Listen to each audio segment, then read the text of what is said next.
जय हिंद एवरीवन, स्वागत है आपका विनेशन ट्रिपल वन के एक नए एपिसोड में जहां आपके लिए लेकर आते हैं इंडियन डिफेंस की प्रमुख अपडेट्स को सबसे पहले। तो चैनल को सब्सक्राइब करना मत भूलिएगा। आज के इस वीडियो में हम पहले बात करने वाले हैं S-400 एयर डिफेंस सिस्टम को लेकर आई एक रिपोर्ट से। S-400 एयर डिफेंस सिस्टम की परफॉर्मेंस कितनी एक्सेप्शनल थी ऑपरेशन सिंदूर के दौरान, इससे हम लोग भली भांति परिचित हैं। और हम लोग ये भी जानते हैं कि इस समय भारत के डिफेंस गलियारे में additional S-400 air defence system के डील को लेकर चर्चाएं काफी आम हो चुकी हैं। लेकिन इसी बीच दो बड़ी रिपोर्ट्स हमें देखने को मिल रही हैं इस प्रोग्राम से जुड़ी हुई। पहली रिपोर्ट इस चीज से जुड़ी है कि जब ऑपरेशन सिंदूर की पहली वर्षगांठ मनाई जाएगी तो उसी दौरान हमें जो S-400 एयर डिफेंस सिस्टम की चौथी रेजिमेंट है या स्क्वाड्रन है, सॉरी, इसकी डिलीवरी भारत को होती नजर आएगी। वहीं अंतिम स्क्वाड्रन भारतीय वायुसेना को 2027 में डिलीवर की जानी है। ये डिसीजन ऐसे समय पर आया है जब S-400 एयर डिफेंस सिस्टम की उपयोगिता की तारीफ हर तरफ हो रही है और ये भारत के लिए कितने उपयोगी हैं इस पर चर्चाएं हो रही हैं। वहीं दूसरी बड़ी अनाउंसमेंट खुद रशिया की तरफ से है, जहां पर रशिया ने भारत के सामने एक प्रपोजल रखा है। दरअसल इसकी शुरुआत भारत ने ही की थी, लेकिन अब रूस ने भी इसमें जो इंटरेस्ट है वो दिखाना शुरू कर दिया है। आप सबको पता है कि भारत आने वाले भविष्य में तकरीबन 280 की संख्या में जो एडिशनल S-400 इंटरसेप्टर मिसाइल्स हैं, इनको रूस से खरीदने वाला है। लेकिन इस प्रोग्राम में एक मेजर चेंज हमें देखने को मिला है। इस प्रोग्राम का आधार रूस और भारत की बढ़ती मित्रता होने वाली है। दरअसल सीधे तौर पर बात करें तो रूस और भारत मिल करके भारत में इसकी लोकल असेंबली को प्लान कर रहे हैं। और अगर सब कुछ सही होता है और ऑर्डर को फॉर्मली प्लेस कर दिया जाता है और रूस और भारत के बीच में आम सहमति बन जाती है, तो आने वाले भविष्य में इन मिसाइल्स की लोकल असेंबली हमें भारत में देखने को मिलने वाली है। इससे भारत को एक बड़ा बेनिफिट होगा कि इंडियन एयरफोर्स की जो लॉन्ग टर्म सस्टेनमेंट कैपेबिलिटी है, ये काफ़ी इन्हांस होगी।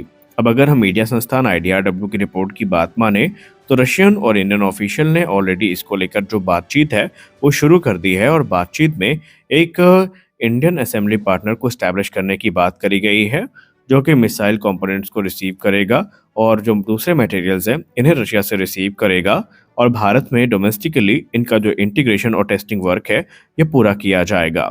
हालांकि ये जो अरेंजमेंट है इसमें हमें ट्रांसफर ऑफ टेक्नोलॉजी फिलहाल देखने को नहीं मिलने वाली है, जो कि क्रिटिकल सिस्टम से जुड़ी होगी, लेकिन लोकल मैन्युफैक्चरिंग हमें ज़रूर देखने को मिलने वाली है। बेसिकली ये जो प्रपोज्ड मॉडल है ये एक हाइब्रिड मैन्युफैक्चरिंग अप्रोच को फॉलो करेगा, जहां पर इंडियन इंडस्ट्री को ये टास्क दिया जाएगा कि वो जो एयरफ्रेम का स्ट्रक्चर्स हैं जो मिसाइल में यूज़ होती है आमतौर पे, उनको बनाएगा और कुछ क्रिटिकल कंपोनेंट्स हैं उनको बनाएगा। लेकिन जो सेंसिटिव टेक्नोलॉजी है वो खुद रूस की तरफ से सप्लाई करी जाएंगी, उनका निर्माण भारत में नहीं होगा। जैसे कि मिसाइल क्रिटिकल सिस्टम या मिशन क्रिटिकल सिस्टम हो गए, जिसमें हमें सीकर देखने को मिल जाता है, रेडार इलेक्ट्रॉनिक्स देखने को मिल जाते हैं, गाइडेंस पैकेज देखने को मिल जाते हैं, एनर्जेटिक्स देखने को मिल जाती हैं, रॉकेट मोटर देखने को मिल जाती हैं। ये सारी चीज़ें रूस की तरफ से डायरेक्टली सप्लाई करी जाएंगी और भारत में इनकी फाइनल असेंबली को प्लान किया जा रहा है। और यहाँ पर Bharat final assembly, quality assurance और जो दूसरी चीज़ें हैं उनको पूरा करेगा। खैर, अभी इसको लेकर बातचीत चल रही है, देखना काफ़ी इंटरेस्टिंग होगा कि दोनों देशों के बीच में जो बातचीत चल रही है ये किस अंजाम तक पहुंचती है। डिफेंस एक्सपर्ट्स की बात माने तो वो इसे एक नई शुरुआत के तौर पर देख रहे हैं। उनका मानना ये है कि लोकल असेंबली करने से हमारी खुद की रिक्वायरमेंट तो पूरी होंगी ही होगी, और आने वाले भविष्य में अगर रूस को किसी से ऑर्डर मिलता है तो उनकी रिक्वायरमेंट भी भारत में ईजिली पूरी करी जा सकती हैं। तो देखते हैं कि इसमें और मेजर अपडेट हमें या अपडेट हमें कब देखने को मिलती है। यूँ तो हमने कल ही डसॉल्ट राफेल के डील के बारे में बात कर ली थी, लेकिन उस समय हमने कहा था कि हमें ऑफिशियल कंफर्मेशन का वेट करना पड़ेगा और अब शायद वो चीज़ आ चुकी है। आमतौर पर ANI की रिपोर्ट काफ़ी पुख्ता होती है और ANI को काफ़ी ट्रस्टेड सोर्स के तौर पर देखा जाता है और ANI की रिपोर्ट में ही अब राफेल डील को लेकर के एक बड़ी रिपोर्ट जारी करी गई है।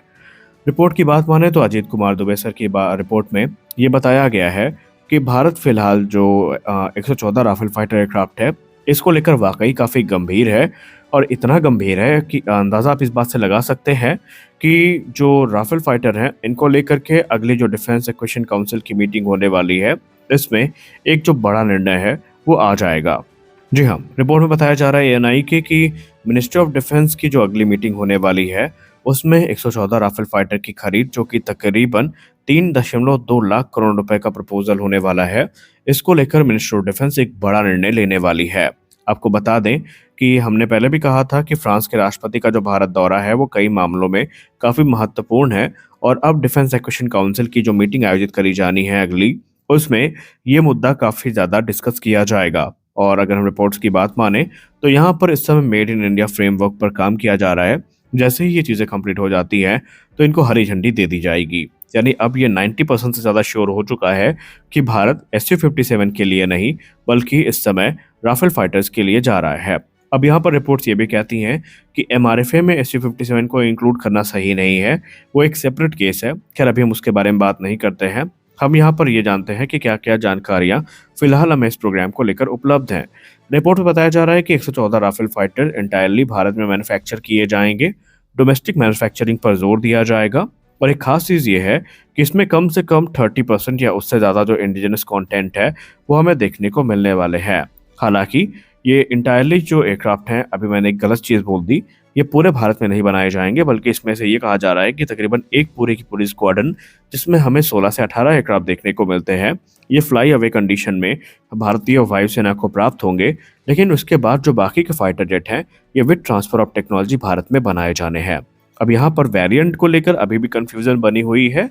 कुछ रिपोर्ट में राफेल F4.1 या F4.2 को लेकर बात की जा रही है, लेकिन कुछ रिपोर्ट में राफेल F4 और F5 की जो मिक्स्ड फ्लीट है इसको लेकर बात की जा रही है। तो यहाँ पर देखना काफी इंटरेस्टिंग होगा कि भारत किसको लेकर क्या निर्णय लेता है। हालांकि अगर हम बात करें SU-57 फैलन की तो इस समय इसको भी लेकर के ये डिफेंस के गलियारे पर चर्चा काफी तेज है, क्योंकि ये जो रिपोर्ट सामने आई है ANI की, इसको काफी ज्यादा विरोध का सामना भी करना पड़ रहा है।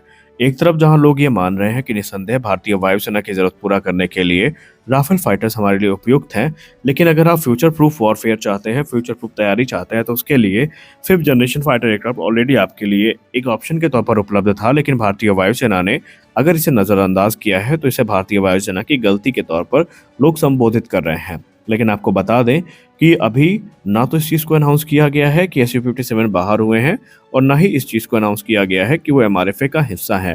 हो सकता है कि वो एक सेपरेट प्रोग्राम हो, क्योंकि आमतौर पर हम लोगों ने उसे इकट्ठा भारतीय वायुसेना के प्रोक्योरमेंट प्रोसीजर से जोड़कर देखा है। तो अभी इस पर टिप्पणी करना सही नहीं होगा कि वो बाहर हो चुके हैं। लेकिन इतना तो कन्फर्म है कि राफेल की न्यूज़ अब पुख्ता है और MRFA के अंतर्गत राफेल को रिप्लेस करने वाला कोई दूसरा प्लेटफॉर्म अब नहीं होने वाला है। आप इसको लेकर क्या सोचते हैं? क्या आप भी मानते हैं कि अगर वाकई SU-57 MRFA का हिस्सा था तो हमें उस पर गौर करना चाहिए था? आप अपनी राय कमेंट सेक्शन में दे सकते हैं। तो आज के इस वीडियो में बस इतना ही। आशा करते हैं ये वीडियो आपको अच्छी लगी होगी। वीडियो अच्छी लगी तो वीडियो को लाइक करिए, नए हैं तो चैनल को सब्सक्राइब करिए। मिलते हैं अगले वीडियो में, तब तक के लिए जय हिंद।